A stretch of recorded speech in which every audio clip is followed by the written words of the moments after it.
Hi everyone, ఈరోజు వీడియోలో మెంతికూర పప్పు చేస్తున్నాను. ఇందుకు కావాల్సిన ఇంగ్రీడియంట్ శుభ్రంగా వాష్ చేసి పెట్టుకున్న కందిపప్పు, టమాటా, పచ్చిమిర్చి, వెల్లుల్లి, కరివేపాకు, ఆనియన్స్. వీటిని వాష్ చేసి పెట్టుకున్న కందిపప్పులో వేసుకోవాలి.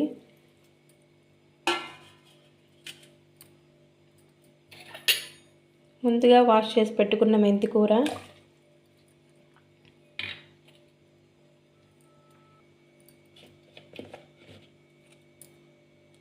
పసుపు,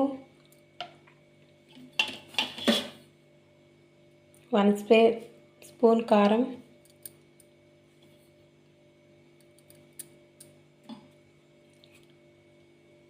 వన్ స్పూన్ ఆయిల్,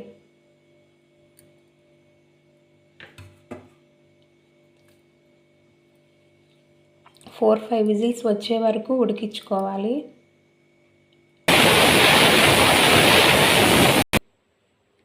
పప్పు ఉడికిందండి. తగినంత ఉప్పు,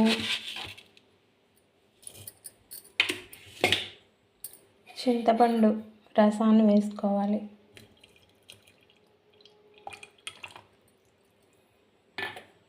మెత్తగా స్మాష్ చేసుకోవాలి. ప్యాన్ పెట్టుకొని తగినంత ఆయిల్ వేసుకోవాలి.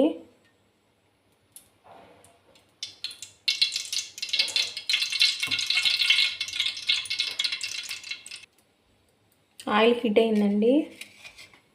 తయారు చేసి పెట్టుకున్న పోపు దినుసులు ఆయిల్లో వేసుకోవాలి.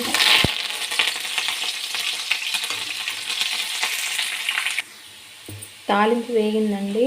ముందుగా స్మాష్ చేసి పెట్టుకున్న పప్పుని తాలింపులో వేసుకోవాలి. అంతేనండి, ఎంతో యమ్మీ టేస్టీ మెంతికూర పప్పు రెడీ. మీకు ఈ వీడియో నచ్చినట్లయితే లైక్, షేర్, సబ్స్క్రైబ్.